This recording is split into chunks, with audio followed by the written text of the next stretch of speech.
morador de rua é morto na região da Pampulha. Pesquisa na UFMG busca entender a vida da população das ruas. Termina amanhã o prazo para as indústrias reduzirem a quantidade de iodo no sal. Ministério Público Federal do Ceará quer a divulgação dos espelhos da redação do Enem. A Orquestra Sinfônica de Minas se apresenta no Congresso Mundial de Filosofia do Direito. E ainda hoje fica a dica em vagas de estágio. O Circuito FMG começa agora.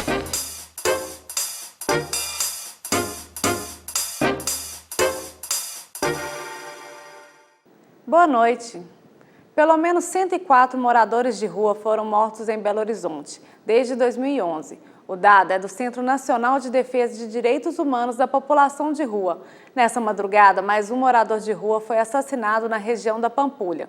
Na UFMG, diversas pesquisas buscam entender a situação social dessa população. Na reportagem de Janaína Coelho, você vai conhecer um pouco dessa realidade e ver uma decisão recente do Tribunal de Justiça de Minas para buscar impedir o abuso contra quem mora nas ruas. Queria assim, que as pessoas soubessem que a gente é ser humano, né? É um ser humano, né? A gente trabalha para sobreviver. Respeito, né? Eu acho que a gente merece respeito, um valor como um ser humano, assim, que a gente é ser humano, a gente é ser humano. O apelo é de quem geralmente não tem voz na sociedade. Nos acostumamos a ver os moradores de rua como parte integrante do cenário urbano. Mas será que paramos para pensar sobre quem são eles? Dona Conceição nos mostra o lugar onde passou a noite, debaixo do viaduto, próximo à rodoviária da capital. No carrinho, roupas e cobertores. Histórias de quem passou 30 dos 50 anos vivendo na rua. A gente não dorme. A gente cochila. Você vê o papelão mexendo, alguma coisa mexendo, você chá.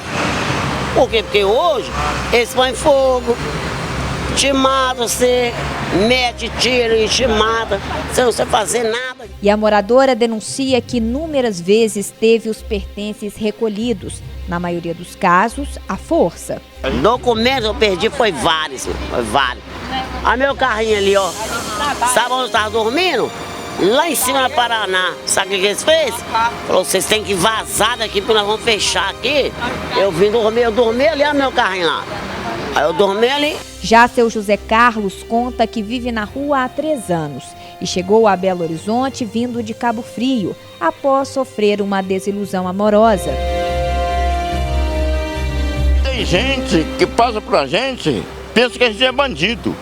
Vê a gente catando um papelão, vê a gente pôr um saco de coisa aqui, a gente não é ladrão não.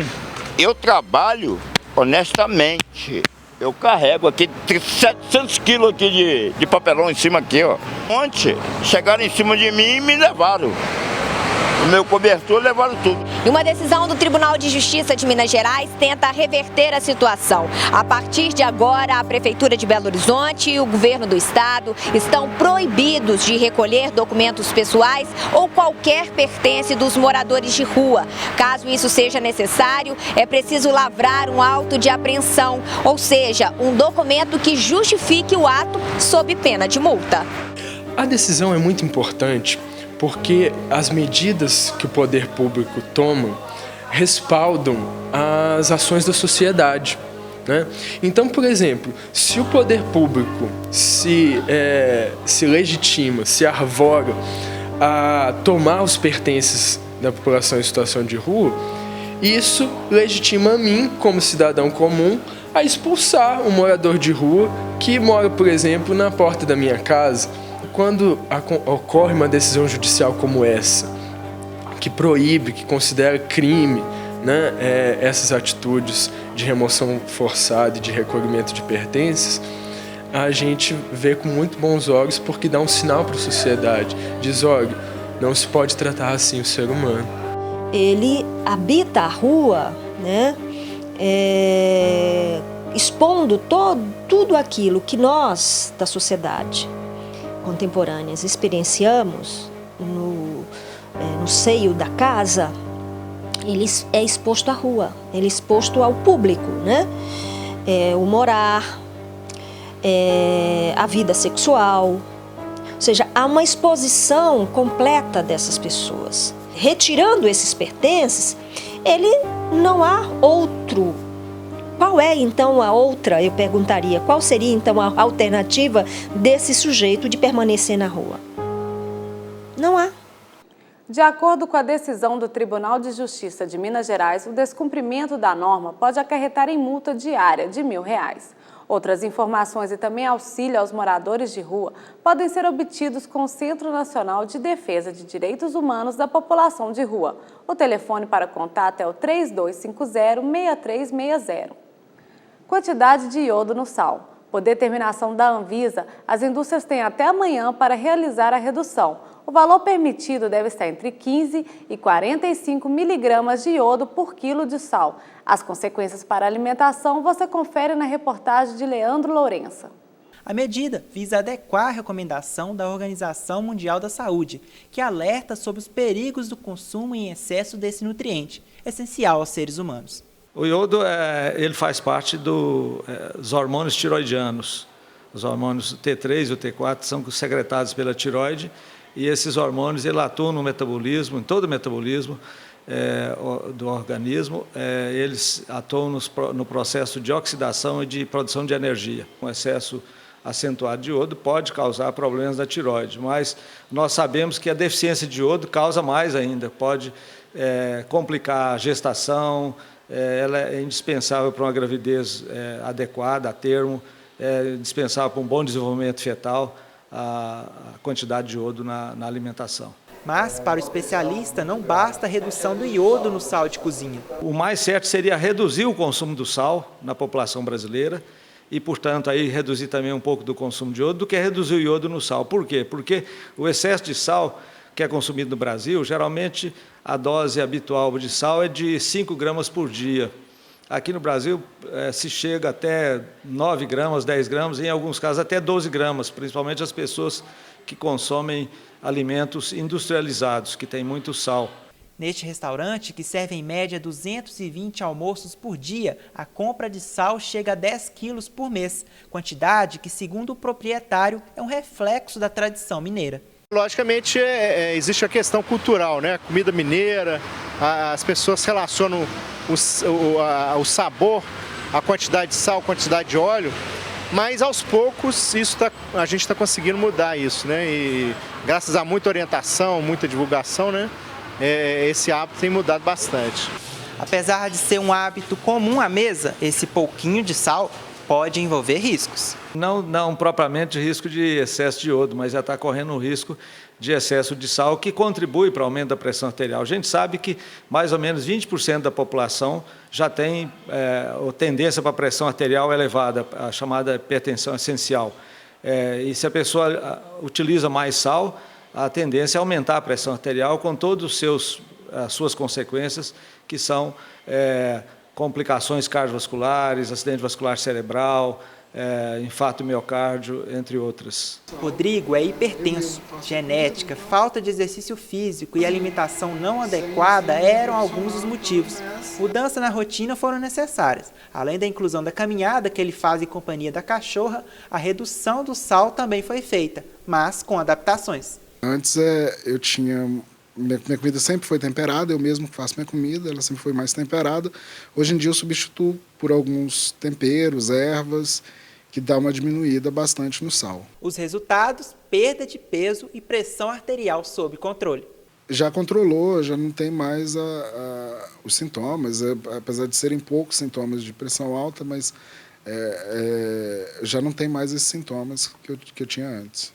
Amanhã é o dia do motorista, por isso hoje você confere mais uma dica para ser aprovado no exame de rua. As regras de sinalização são tema do dia do Fica a Dica.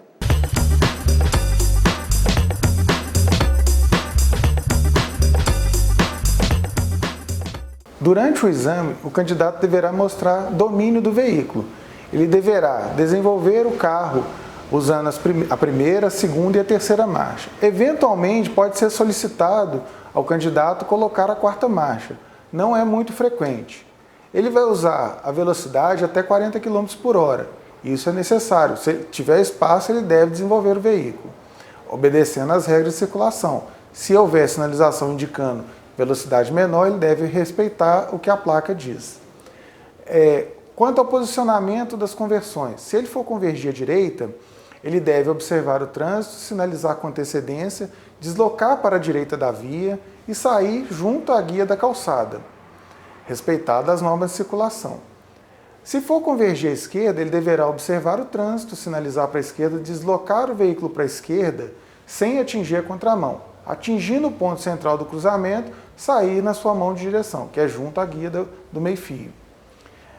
Durante o trajeto, podem haver situações que não estão previstas. Por exemplo, é um cruzamento não sinalizado e vem um veículo da sua direita. Caso aconteça do veículo da sua direita ou da sua esquerda avançar sobre ele, ele pode parar o veículo. As regras da preferência dão lugar à segurança no trânsito. Amanhã você vai aprender a manter a calma durante o exame de direção. Não perca! Agora nós vamos à redação da TV UFMG com Lígia Oliveira e as vagas de estágio.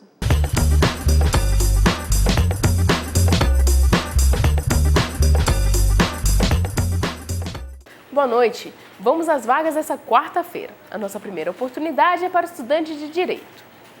Necessário estar cursando Direito a partir do 6º período. Conhecimento intermediário de Excel, bom conhecimento dos outros programas do pacote Office e disponibilidade para estagiar 30 horas semanais. As atividades que o candidato terá que exercer são diligências externas, acompanhamentos processuais, elaboração de petições e relatórios jurídicos. A bolsa é de R$ 800 e os benefícios são vale transporte, plano odontológico, descontos em faculdade e curso de idiomas e informática. Os interessados devem encaminhar o currículo para talentos_rio@yahoo.com.br. Nossa última vaga é para a área de contábeis. As atividades são lançamento de pedidos de compras, análise de documentos, lançamentos de documentos, conferência de lançamentos fiscais, entre outras. O horário é de segunda a sexta, das 8 às 15, com 1 hora de almoço. A bolsa é de R$ 800 e entre os benefícios está incluído vale transporte, vale refeição e cesta básica. Os interessados devem encaminhar o currículo para sabrinamacedo@bhz.jamef.com.br. Essas são as vagas de hoje. Sexta-feira tem mais. Quem levou um pouco de música para o Congresso Mundial de Filosofia do Direito e Filosofia Social foi a Orquestra Sinfônica de Minas Gerais. A apresentação aconteceu ontem à noite no Palácio das Artes. Acordes universais para apresentar um dos talentos de Minas a representantes dos 5 continentes. No repertório, o clássico tradicional com o intuito de difundir a música erudita e democratizar o acesso de diversos públicos ao gênero musical. O congresso termina nesta sexta, no Centro de Atividades Didáticas 1, o CAD 1, no Campus Pampulha. Outras informações no site ivr2013.org. O Ministério Público Federal do Ceará ajuizou a ação civil pública contra o Instituto Nacional de Estudos e Pesquisas Educacionais, o INEP. Quem traz os detalhes é Laura Marques. A ação visa garantir aos candidatos do Enem o acesso ao espelho das provas de redação no mesmo período da divulgação dos resultados do exame. De acordo com o edital do Enem, publicado em maio, os estudantes só podem solicitar vistas à correção do texto depois que o resultado das provas for divulgado para fins exclusivamente pedagógicos. Desta forma, de acordo com o MPF, o edital não garantiria ao candidato o direito de questionar a nota. A ação propõe que seja concedida medida liminar, determinando a divulgação do espelho junto com o resultado individual dos estudantes. Laura Marques, para o Circuito UFMG. De acordo com a assessoria de imprensa do Ministério Público Federal do Ceará, até sexta-feira vai ser dada a resposta da Justiça se a ação vai ou não ser acatada. Se for, o INEP tem um prazo de 10 dias para recorrer. O Circuito UFMG de hoje fica por aqui. Boa noite e até amanhã.